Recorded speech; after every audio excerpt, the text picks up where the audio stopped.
तक का ये सबसे सख्त लॉकडाउन है अब तक का ये सबसे सख्त लॉकडाउन है जो कि राजधानी रायपुर समेत प्रदेश के कई शहरों में चल रहा है। और निश्चित तौर पर आम जनता से लगातार ये अपील की जा रही है कि घर पर रहें, सुरक्षित रहें और जब तक जरूरी ना हो तब तक घरों से बाहर ना निकलें, क्योंकि ये लॉकडाउन लगाया गया है, ये कोरोना की चैन तोड़ने के लिए लगाया गया है। और जिस तरह से संक्रमण के आंकड़े सामने आ रहे हैं, लगातार कोरोना के बढ़ते संक्रमण को देखते हुए सरकार ने ये फैसला लिया है कि एक बार फिर से लॉकडाउन लगाया जाए।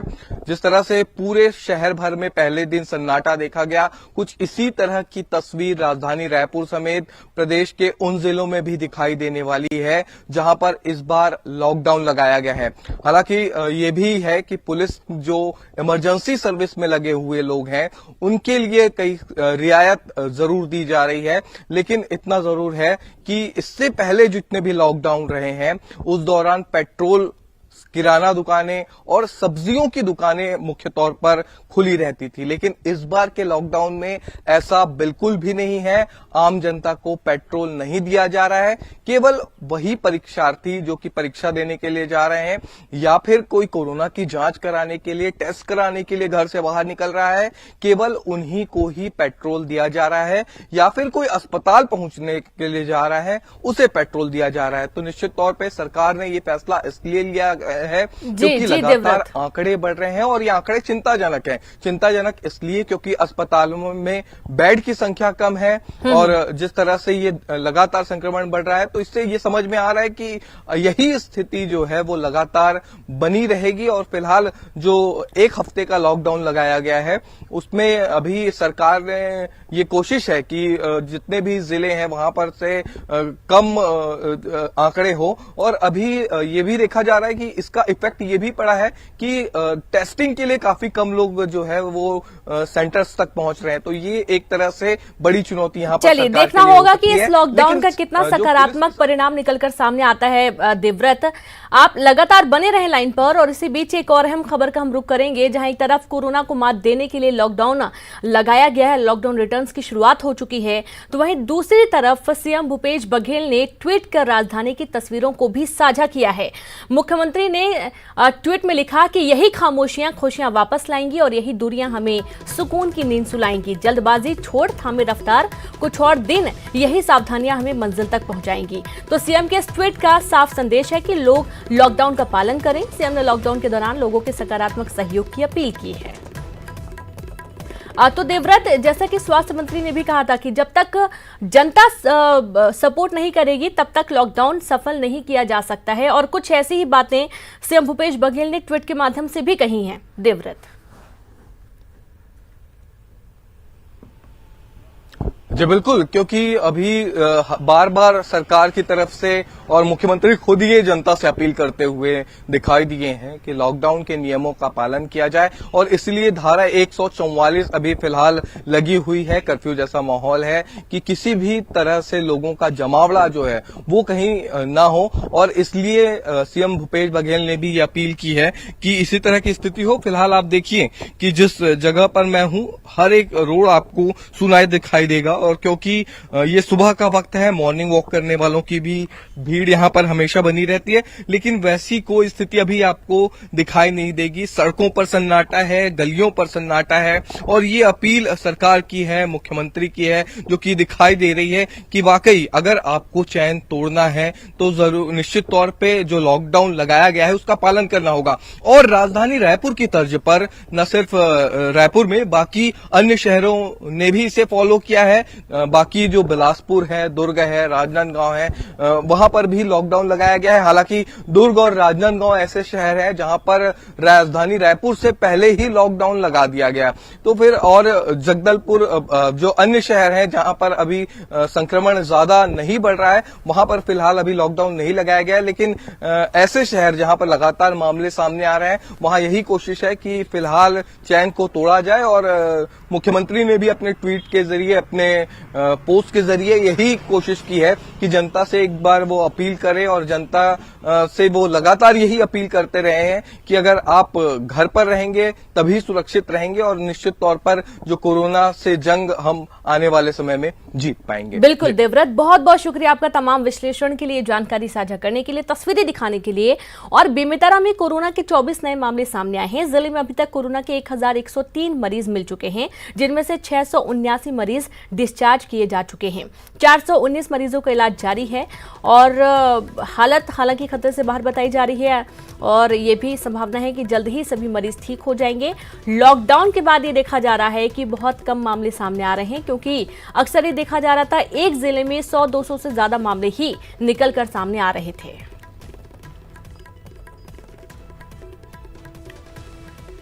तो वहीं कवर्धा की बात करेंगे, जहां कवर्धा में कोरोना के मामले 1800 के पार हो गए हैं। जिले में कोरोना के 83 नए मामले सामने आए हैं और इसके साथ ही जिले में कोरोना मरीजों की संख्या 1803 तक पहुंच गई है, जिनमें से एक्टिव मामलों की संख्या 945 बनी हुई है। खबर जगदलपुर से, जहां धारा 144 लागू है। कोरोना पर लगाम के लिए आज से धारा 144 लगा दी गई है। कलेक्टर ने जारी किया आदेश। कलेक्टर ने आदेश जारी करके जगदलपुर में धारा 144 लगा दी है। तो कोरोना पर लगाम लगाने के लिए धारा 144 लगाई गई है। लॉकडाउन किया जा रहा है, लेकिन लॉकडाउन के चलते भी लोगों को महसूस ही नहीं हो रहा है कि लॉकडाउन है, तो वे घर पर रहे। आम दिनों की तरह वे रोज मॉर्निंग वॉक पे भी निकल रहे हैं, सैर सपाटे के लिए निकल रहे हैं, जो कि बिल्कुल भी सही नहीं है और इसके चलते यहाँ पर धारा 144 लगाई गई है। इसी तरह जगदलपुर में मोबाइल कोरोना कंट्रोल टीम का गठन भी किया गया है, जहां पर 5-5 सदस्यीय टीम का गठन किया गया। टीम में शिक्षक, आंगनबाड़ी कार्यकर्ता, स्वास्थ्य कर्मचारी शामिल हैं। पुलिस और वार्ड पार्षद भी टीम में शामिल हैं। कलेक्टर ने 48 वार्डों के लिए अलग अलग टीमें बनाई हैं। तो एक तरफ धारा 144 भी लागू की गई है और दूसरी तरफ टीमें भी बनाई गई हैं। पुलिस और वार्ड पार्षद भी टीम में शामिल हैं, ताकि लोगों को समझाया जा सके, जागरूक किया जा सके कि वे घर पर ही रहें, सड़कों पर ना निकलें।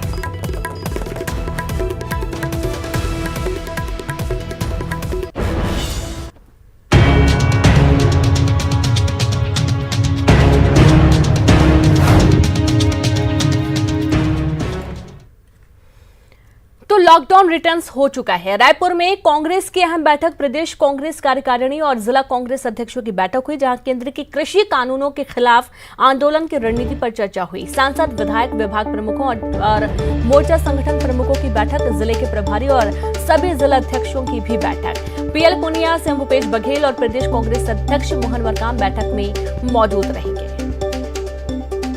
तो आज कांग्रेस की अहम बैठक होने जा रही है। सीएम भूपेश बघेल की अध्यक्षता में यह बैठक होनी है। सांसद, विधायक बैठक में मौजूद रहेंगे और इसी के साथ ही कई अहम मुद्दों पर चर्चा होगी, मंथन होगा। प्रदेश कांग्रेस कार्यकारिणी की अहम बैठक में खास तौर पर जिलों के जो प्रभारी हैं, सभी जिला अध्यक्षों की भी ये बैठक है।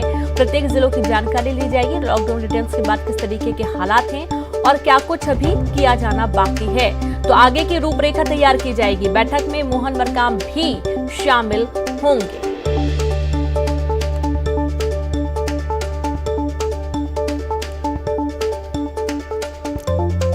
तो बड़ी खबर, जहां पर सीएम भूपेश बघेल की अध्यक्षता में बैठक होनी है और इस बैठक में कई बड़े अधिकारी शामिल हो रहे हैं। आपको बता दें कि बैठक हर तरीके से काफी महत्वपूर्ण समझी जा रही है, क्योंकि इस बैठक में मौजूदा स्थिति क्या है छत्तीसगढ़ की और इसी के साथ जो कानून व्यवस्था केंद्र की तरफ से की गई है, इन तमाम चीजों को लेकर बातचीत होगी। केंद्र की कृषि कानूनों के खिलाफ आंदोलन की रणनीति पर चर्चा होनी है और आगे की रूपरेखा तय की जानी है। और साथ ही जिस तरीके से जो बकाया राशि है केंद्र के ऊपर, जो कि प्रदेश सरकार को नहीं मिल पा रही है, इसको लेकर भी बार बार बैठक में चर्चा हो रही है, लेकिन अभी तक राशि नहीं दी गई है। तो कांग्रेस की अहम बैठक आज होने जा रही है। केंद्र की कृषि कानूनों के खिलाफ आंदोलन की रणनीति पर चर्चा होगी।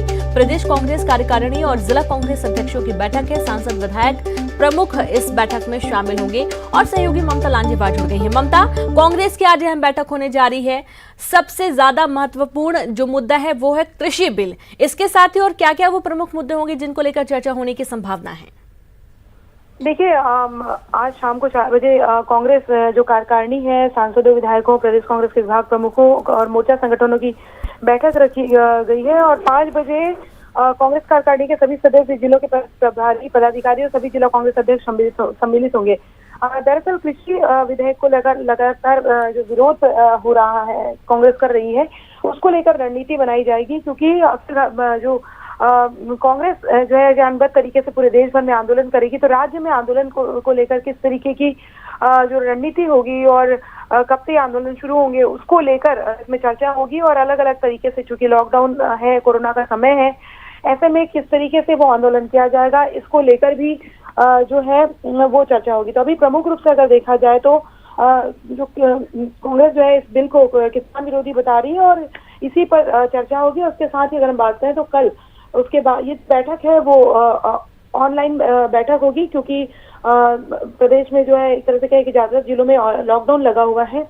कल उसके बाद में कल 1 बजे प्रेस कॉन्फ्रेंस होगी, जिसमें मुख्यमंत्री भूपेश बघेल और कांग्रेस के जो प्रदेश अध्यक्ष हैं मोहन मरकाम और कांग्रेस प्रदेश प्रभारी पीएल पुनिया जो है वो ऑनलाइन ही प्रेस कॉन्फ्रेंस को संबोधित करेंगे, जिसमें बताया जाएगा कि इस बैठक में क्या इस तरह से कहें कि निर्णय लिया गया और किस तरीके से उनका कहना है कि ढोल की पोल खोलेंगे, यानी कि केंद्र सरकार ने बिल बनाया हुआ है और जिसको लेकर वो दावे कर रहे हैं कि किसानों के हित में है, तो इसके क्या नुकसान हो सकते हैं, उसको लेकर हम लोगों को बताया जाएगा। जी शुक्रिया आपका ममता, तमाम जानकारी के लिए। तो ढोल के अंदर पोल बताया जाएगा। कांग्रेस इसके लिए पूरी तरीके से तैयार है और जो अहम बिल है कृषि बिल, उसको लेकर भी अब चर्चा होने की पूरी संभावना बनी हुई है।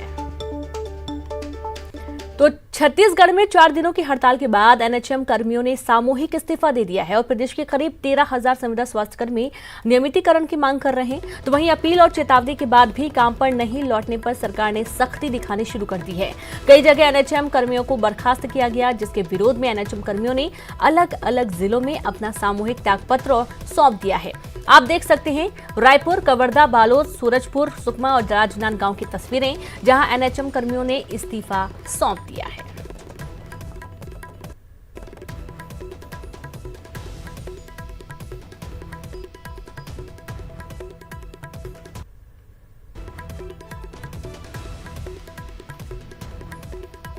तो प्रदेश के एनएचएम संविदा कर्मचारियों ने आज सामूहिक रूप से त्यागपत्र दे दिया है। एनएचएम कर्मचारी 4 दिनों से आंदोलन पर थे।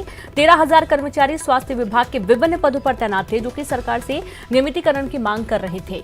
कोरोना काल में संविदा स्वास्थ्य कर्मियों की हड़ताल से स्वास्थ्य व्यवस्थाओं पर असर पड़ा है, लेकिन एनएचएम कर्मी सरकार को चुनाव पूर्व किए गए वादों की याद दिला रहे हैं। कर्मियों ने नियमितीकरण की मांग पूरी होने तक काम पर नहीं लौटने का फैसला किया है।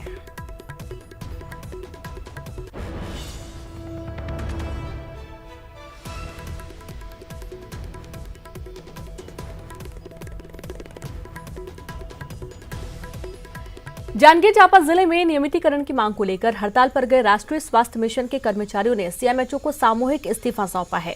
तो वहीं इस्तीफा सौंपने गए कर्मचारियों से सीएमएचओ ने ड्यूटी पर लौटने की अपील की, लेकिन उन्होंने मना कर दिया। इनका कहना है कि अभी अपने अपने क्षेत्र में जाकर गोबर इकट्ठा करेंगे और उसे गौठानों में बेचेंगे।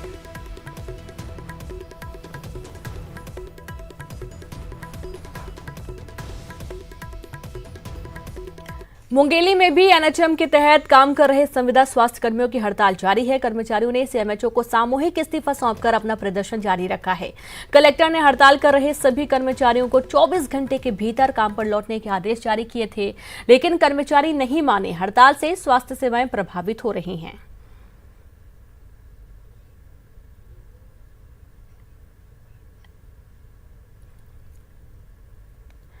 तो वहीं बिलासपुर में 356 संविदा स्वास्थ्य कर्मियों ने सीएमएचओ को सामूहिक इस्तीफा सौंपा। जिले में 378 संविदा स्वास्थ्य कर्मी हैं, जो कि नियमितीकरण की मांग को लेकर हड़ताल पर हैं। कर्मचारियों के इस्तीफे से स्वास्थ्य सेवाओं पर असर पड़ा है।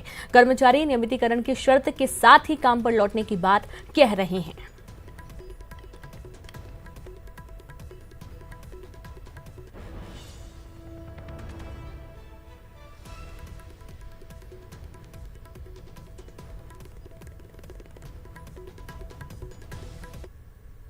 छत्तीसगढ़ शासन द्वारा प्रदेश के 13,000 संविदा स्वास्थ्य कर्मचारियों के 19 सितंबर से जारी अनिश्चितकालीन आंदोलन का उनके सहृदयता, उनके जन सेवा के बाद भी कुछ जिलों में मुख्य चिकित्सक स्वास्थ्य अधिकारी बर्खास्तगी की नोटिस दे रहे हैं, बर्खास्त कर रहे हैं, सेवा समाप्ति की धमकी दे रहे हैं। मुख्यमंत्री जी और स्वास्थ्य मंत्री श्री टी.एस. सिंहदेव जी ने अपील किया, चर्चा करना चाहिए, चर्चा के माध्यम से समस्या का निदान करना चाहिए। ये और बड़ी खबर कोरबा से, बालको चिमनी हादसा की 11वीं बरसी आज है और 23 सितंबर 2009 को 40 मजदूरों की मौत हुई थी। 225 फीट ऊंची चिमनी हुई थी जमींदोज। बिहार, झारखंड, मध्य प्रदेश के मजदूरों की जान गई थी। छत्तीसगढ़ के कोरबा से भोला सिंह राजपूत की भी मौत हुई थी। 11 साल बाद भी जान गंवाने वाले मजदूरों के परिजनों को नहीं मिल सका न्याय। बालको प्रबंधन और श्रमिक संगठन आज देंगे दिवंगत मजदूरों को श्रद्धांजलि।